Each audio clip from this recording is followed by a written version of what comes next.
Chaque gaine est faite sur mesure. Il y a un logiciel de dimensionnement de l'ASCII. On rentre la nature du terrain, la nappe phréatique, les charges roulantes, la profondeur du réseau. On a une base de données avec les caractéristiques de toutes les gaines.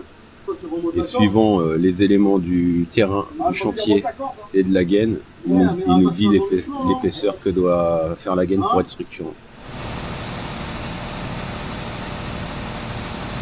Ce qu'il faut savoir, c'est que quand on pose de l'UV, elle passe pas des virages. Elle passe pas des coudes à 45 degrés.